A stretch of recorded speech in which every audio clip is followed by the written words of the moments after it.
Good morning. आइए हम लोग देखते हैं यहाँ पे आर्टिकल के बारे में। हाँ, आर्टिकल क्या है इंग्लिश ग्रामर के अंतर्गत। First part article. आर्टिकल यहाँ पे ए एंड आर्टिकल की कोई विशेष परिभाषा नहीं होती है, बल्कि ए एंड द को ही आर्टिकल कहते हैं। ठीक है, ए एन को हम लोग इंडिफिनिट आर्टिकल कहते हैं, यानी अनिश्चितता, जहां अनिश्चितता का बोध हो वहां पर इंडिफिनिट आर्टिकल होता है। जैसे दरवाजे पर कोई खड़ा है तो कोई है तो है, बट क्लियर नहीं कि वो कौन है। हाँ, तो इंडिफिनिट आर्टिकल कहते हैं। डिफिनिट आर्टिकल में होता है द। यह जब क्लियर है कि दरवाजे पर मतलब फिक्स है कि वही खड़ा है, कोई विशेष व्यक्ति खड़ा है, या मतलब फिक्स हो, जब निश्चितता का बोध हो, तो यहाँ पे हम लोग द का प्रयोग करते हैं। ध्यान दीजिएगा, काउज भी होता है, द काउ भी होता है। इनका अंतर बताएंगे हम लोग कि द काउ और द काउज, और काउज और बिना आर्टिकल का काउज में क्या अंतर है। हाँ, तो डिफिनिट आर्टिकल जब निश्चितता का बोध हो तो द का प्रयोग होता है। इंडिफिनिट आर्टिकल ए एन को इंडिफिनिट आर्टिकल कहते हैं। डिफिनिट आर्टिकल किसे कहते हैं? द को डिफिनिट आर्टिकल कहते हैं। नोट, ये बहुत इंपॉर्टेंट है। अब इसको एग्जाम्पल के रूप में समझते हैं हम लोग। देखिए कहते हैं, साइलेंट साइलेंट रहेंगे आप लोग। ये लिखा ए का उच्चारण अ हो, एन का उच्चारण अन हो, और द का उच्चारण द और दी होता है। लेकिन कैसे? द कॉन्सोनेंट साउंड के पहले और दी वोवेल साउंड के पहले। अच्छा, इसमें सिर्फ द को बताया गया है कि इसको आप जो द लिखा हुआ है इसको द भी पढ़ सकते हो बाबू, और बोलने का प्रयास करें सब लोग। क्या पढ़ सकते हैं? द और दी। अब द कब कहेंगे? कॉन्सोनेंट के पहले। कॉन्सोनेंट शब्द, कॉन्सोनेंट मतलब क्या होता है? व्यंजन। क्या होता है? और वॉवेल के पहले दी का प्रयोग करते हैं। और वॉवेल का मतलब क्या होता है? स्वर। वॉवेल का मतलब स्वर। चलो, कॉन्सोनेंट के पहले द पढ़ते हैं उसको, और वॉवेल के पहले दी पढ़ते हैं उसको। अब कैसे सर जी? यहाँ पे उदाहरण बताइए। तो ठीक है, आप थोड़ा सा ध्यान दीजिएगा, इसमें एग्जाम्पल्स आएंगे अभी, तो याद रखेंगे अभी कि आपको कॉन्सोनेंट के पहले द का प्रयोग करते। बैठा लीजिए, बैग हटा लीजिए उसको। कॉन्सोनेंट के पहले द पढ़ते हैं, वॉवेल के पहले दी पढ़ते हैं। हाँ, आइए आर्टिकल का प्रयोग। आर्टिकल का प्रयोग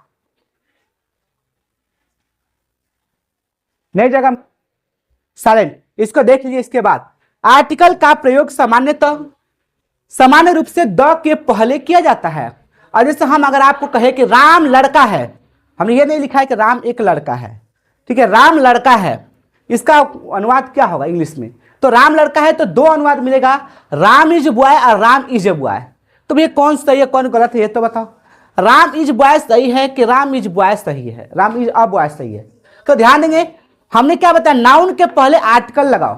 अब नाउन क्या है यहाँ पे? यहाँ पे दो नाउन है, एक राम भी नाउन है और एक बॉय भी नाउन है। तो नाउन राम और बॉय दोनों नाउन है, लेकिन राम के पहले आर्टिकल का प्रयोग नहीं होगा। क्यों नहीं होगा? क्योंकि प्रॉपर नाउन के पहले आर्टिकल का प्रयोग नहीं किया जाता है।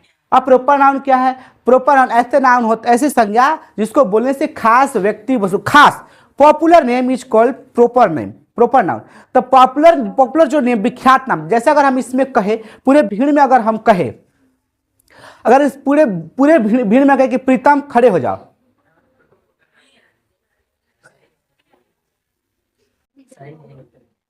तो यही बच्चा खड़ा हुआ, बाकी दूसरा बच्चा खड़ा नहीं हुआ। क्यों?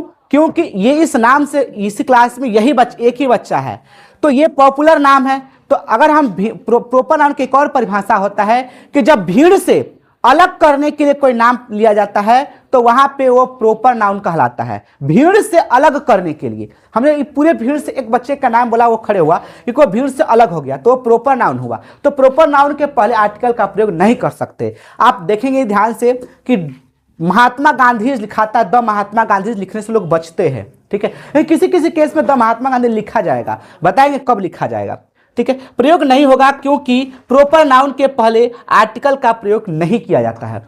यहां ध्यान दीजिएगा, यदि नाउन के पहले, अच्छा ठीक है सर जी, तो इसमें सही कौन होगा? तो राम इज बॉय गलत होगा, ठीक है, और राम इज ए बॉय सही, क्योंकि बॉय संज्ञा है, प्रॉपर नाउन है, प्रॉपर नाउन के पहले आर्टिकल का प्रयोग करते हैं। इसके पहले नहीं करेंगे, इसके पहले करेंगे हम लोग। तो सर जी आप बोले कि ए का प्रयोग करेंगे, एन का प्रयोग करेंगे, आप बने कि अनिश्चित है। तो ध्यान दीजिए, एन का प्रयोग कब होगा?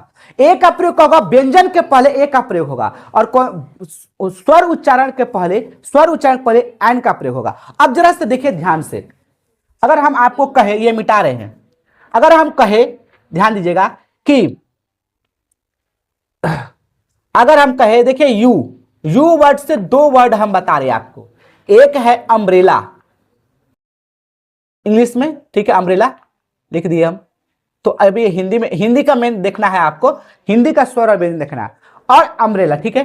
अब हम बोले यूनिक, यूनिक इंग्लिश में UNIQ लिखेंगे हम लोग, लेकिन यूनिक का हम हिंदी में लिखते हैं यूनिक, या यूनिवर्सिटी एक ही चीज है, यूनिक। जरा बोर्ड पर ध्यान दीजिएगा, क ख ग घ जो होता है क से ज्ञ तक वो व्यंजन होते हैं, ठीक है, और अ आ ई जो होते हैं वो स्वर होते हैं। अब यहां पे इसको प्रोनाउंसिएशन किए हम अम्ब्रेला, तो ये इसका पहला वर्ड क्या दिख रहा है, अ क्या है, स्वर, तो यहां पर एन का प्रयोग करेंगे। और यहां पे यूनिक है, यूनिक का पहला वर्ड क्या है, यू, य क्या है, व्यंजन है, तो इसके पहले ए का प्रयोग करेंगे। अब बॉय है तो बॉय लिखिए, तो बॉय, ठीक है, ऐसे कुछ लिखाएगा बॉय। तो बॉय के पहले, बॉय में ब देखिए, ब क ख ग में आता है, तो ब क ख ग में जब आएगा क संज्ञा तकल में, तो वो व्यंजन हो गया, और व्यंजन के पहले ए का प्रयोग करते, इसलिए हम यहां ए का प्रयोग किए हैं, एन का प्रयोग नहीं करते हैं, ठीक है। चलिए अब यहां देखिए, यदि नाउन के पहले एडजेक्टिव रहे तो एडजेक्टिव के पहले आर्टिकल का प्रयोग करेंगे। जैसे यहां पे देखिए हमने लिखा राम सुंदर लड़का, एक शब्द की व्याख्या नहीं है यहां पे कि एक लिखा रहेगा हिंदी में तभी ए लिखेंगे, ऐसा नहीं है।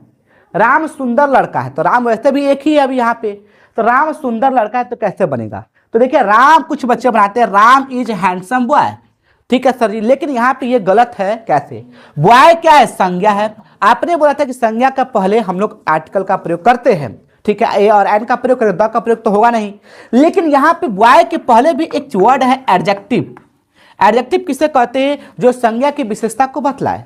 अब एडजेक्टिव के पहले हम लोग ए और एन का और द का प्रयोग करेंगे, तो वैसे नियम के अनुसार ए लगेगा, Ram is a handsome boy.